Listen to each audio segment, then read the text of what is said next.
Hello, everyone, and welcome to the final show of Destination Yerevan. Let's do the quick hellos around the room. Hello, Bogdan. Hi everyone. Hello, James.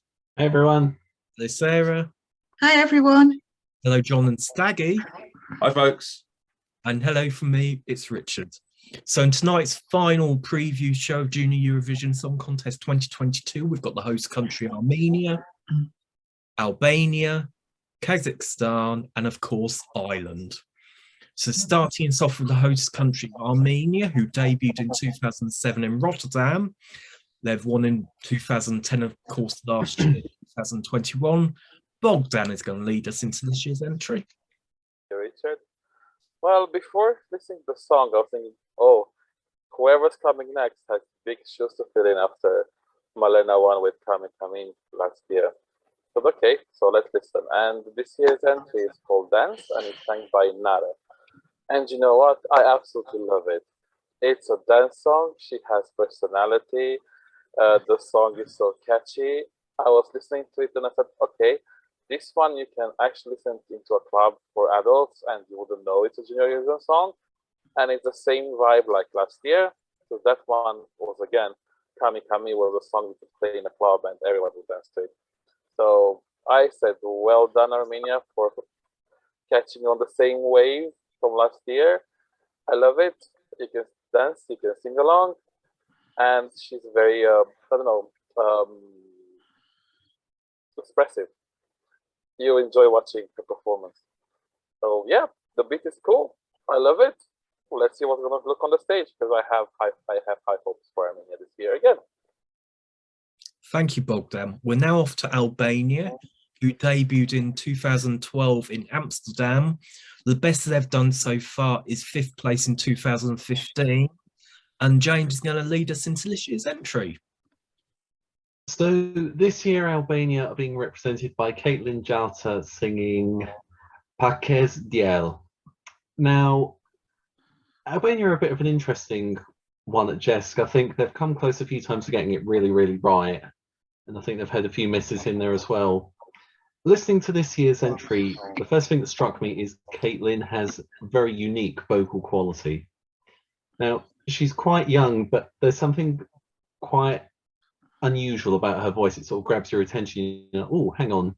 And she sounds like she's much older than she actually is.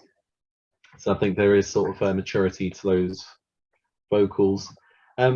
She's got an incredibly powerful voice as well. There's a note that she hits just before the key change towards the end, and she holds that note for quite a period of time. I was like, wow, okay, you know, if she can pull that off live, that's going to be really impressive. As a whole, Pakes Diel feels quite adult for Junior Eurovision.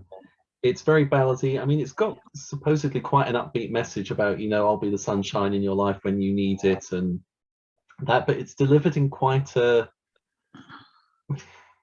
depressing is not the word I'm looking for, but it's quite a subdued way for quite an upbeat message. It's a very sort of, I keep making that motion. It's sort of, there aren't many peaks and valleys in it. So for a song, especially at Junior Eurovision, you think that it needs to sort of kick up the tempo a bit, have that key change. It feels very static, which I think is a bit of an issue. As I said, even with the key change in there, it doesn't rev up that much or change. The tempo is sort of basically the same all the way through. Now, I've said that it feels very, very adult, which part of me thinks, is that going to put it in trouble at a Junior Eurovision contest, or is that going to actually make it stand out all the more? And I'm kind of leaning towards the fact of it standing out a lot more. I think juries listening to it in particular are going to recognise that Caitlin does have a very powerful voice for a young singer, and they're going to respond to that well. It will be interesting to see how well they respond to it. This is the kind of song, I can't imagine it sort of getting, you know, the 8s, 10s, 12s from many juries, but it's the kind of thing I can sort of see picking up between 1 and 5 points from a lot of people. So I think a lot of juries listening will be, you know, oh yeah, that girl from Albania, she was good, you know, we'll rank her in there somewhere. I don't think it's going to be enough to bring Albania their first win, but I think it's probably enough to get them a handful of points. I'm sort of seeing a mid-table finish for this, but I'd be curious to see if Caitlin ever goes to Festival in Kunges and sort of goes to Big Esk one day, because I think, yeah, that girl has a voice, and I think we'll see great things from her in the future. Thank you, James. And we're now off to Kazakhstan, who participate on an invitational basis every year. They debuted in Minsk in 2018 and have managed a high of second place in 2019 and 2020. Sarah, please let us know about this year's Kazakh entry.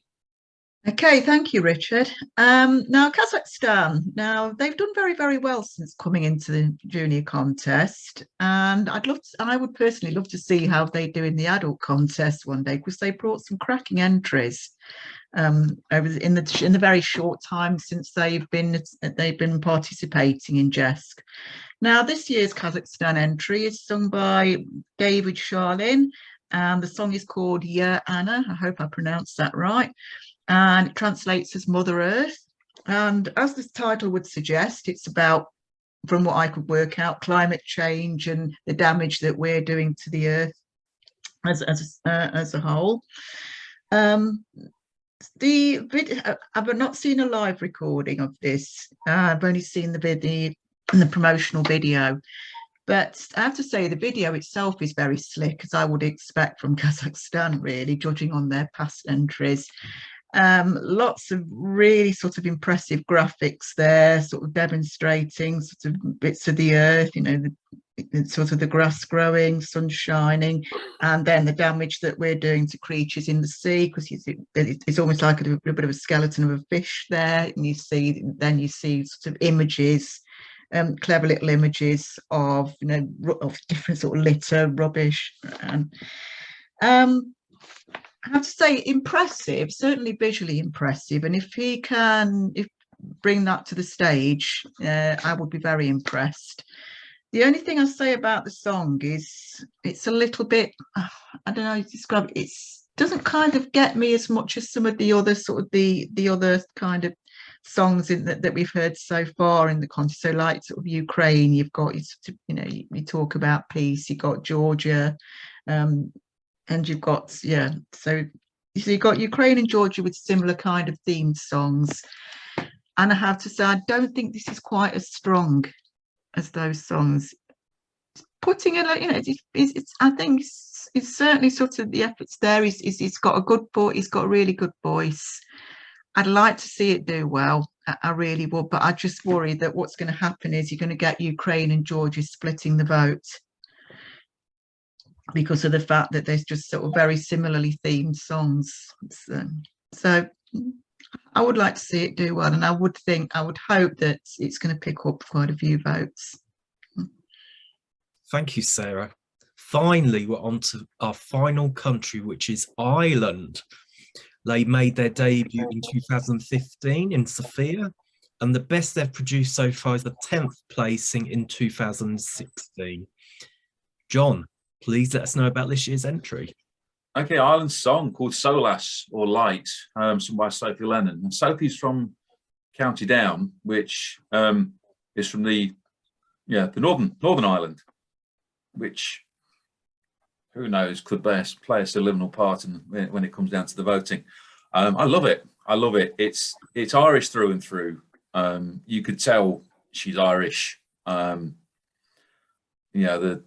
The redhead, it's just all there, and it's Ireland. And like, if you want Ireland in 3 minutes, this song opens with a harp accompaniment, which, yeah, they need a harp on stage just to give it that nice authentic touch.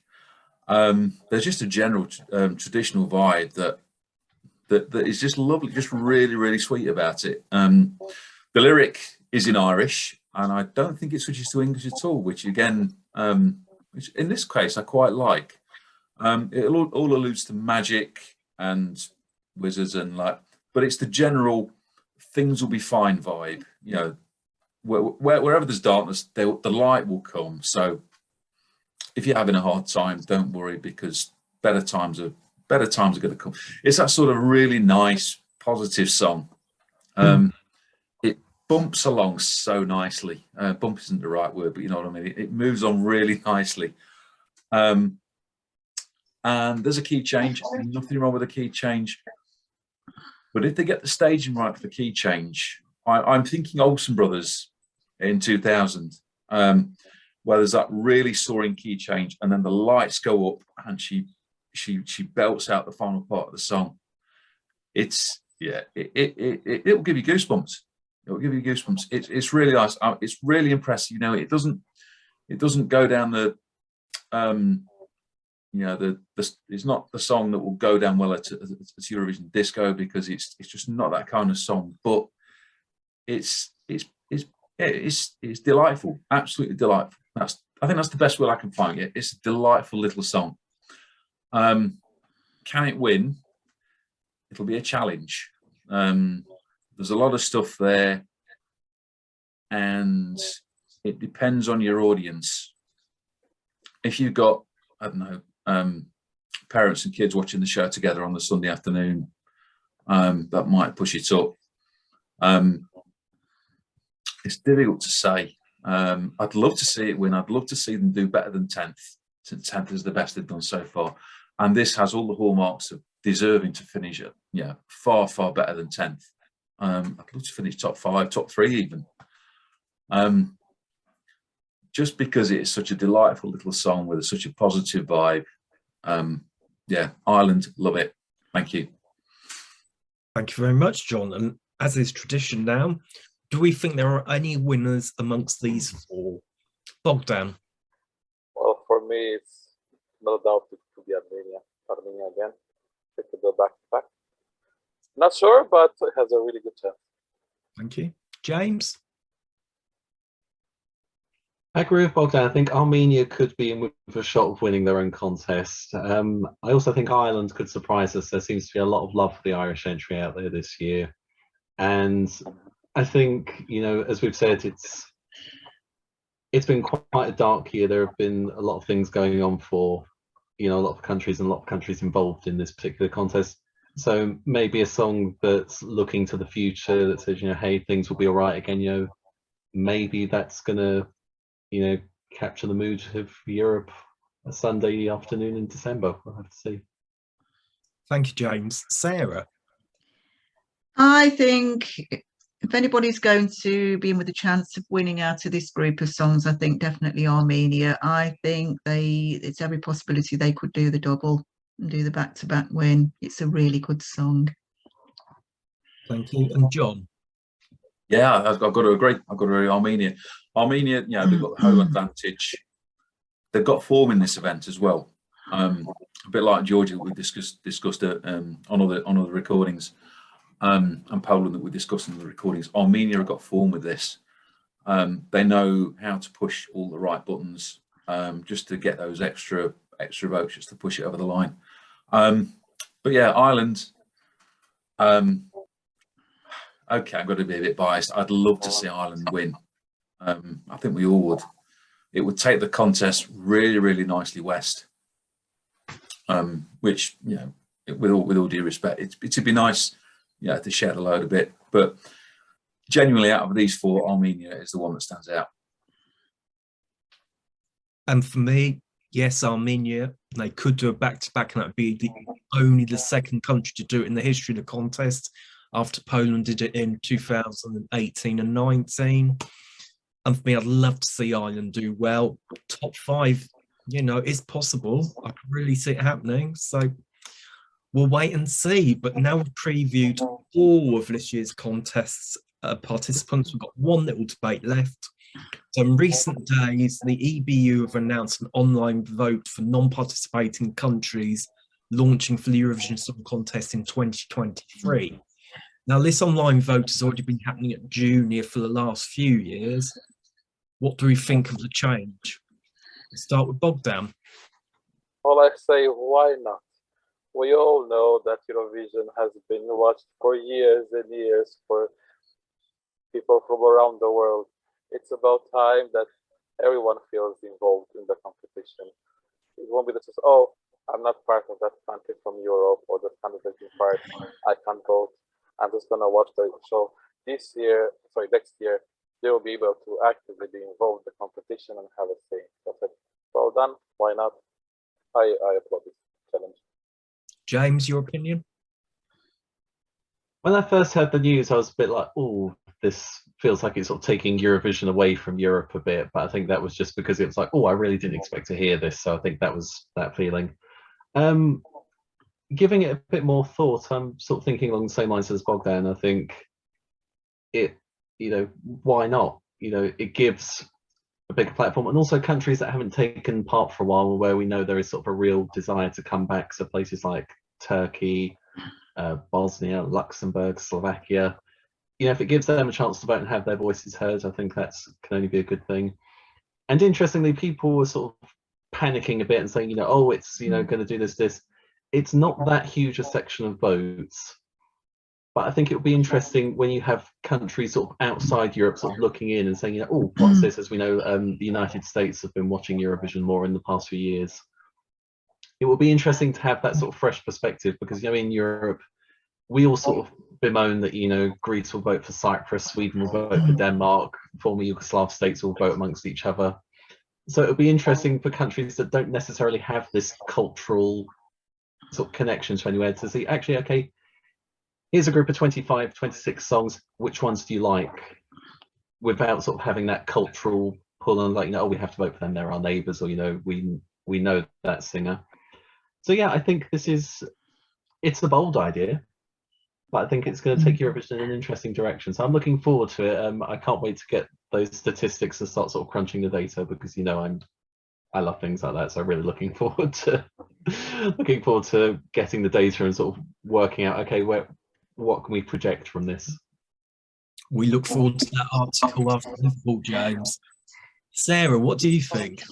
Well, it's certainly caused some controversy amongst the Eurovision fans and sort of people who sort of generally tune in every year to watch the contest. Noticeably, from what I've seen, a lot of people are concerned about the sort of semi-final voting, going to all public voting again, because they think, oh, we're going to go back to the early 2000s, where it was only certain countries that were qualifying every year. I think we've moved on from that. Yes, they might have had reason to state that back in the early 2000s, but we've moved on. The world has moved on. Musically, we've all moved on. And when watching the results over the years, there doesn't seem to be as much of the diaspora voting as as may have previously happened. And because of this reason, I don't think it's going to be the disaster that people think it's going to be. I think we'll still see the right songs, the right songs qualifying. I think the message that goes to each country is, you send something good, you'll get through. Yeah. John. Yeah. With regards to the rest of the world voting, that's going to be interesting, because there's so many different cultures in the world, and obviously sort of every country's got their unique sort of musical taste. So that is going to be interesting to see. Thank you, Sarah. John. Yeah, it's an interesting one. In the grand scheme of things, it's going to be one set of 12 to 8 votes. That's only 58 points out of the several thousand that are going to be awarded in the grand final. So yeah, and the way the contest has gone the past few years, 12 points is not, there's not going to be a difference. It's the first and second are never going to be less than 12 points apart. It's going to be well won without this. But as James picked up on it, it's something that doesn't occur to me. It's not necessarily a case of thinking about the votes that you're going to get in from, say, the USA or South Africa or Brazil or whatever like that, or China. It's going to be the votes that come from countries that we'd like to see back. Bosnia, Hungary, Turkey, Slovakia, and so on. I'm guessing there's a way that they'll be able to work out which countries the votes, which territories the votes are coming from. So I'll take Turkey as an example. If there's like a mass of votes of Turkey, say, the votes from Turkey end up encompassing 10% of the global vote, then the EBU are quite right to go back to TRT and say, look how popular this contest is in your country. Maybe you should consider coming back. It's probably not the main aim, but it's an effect of what could happen. Of course, you could get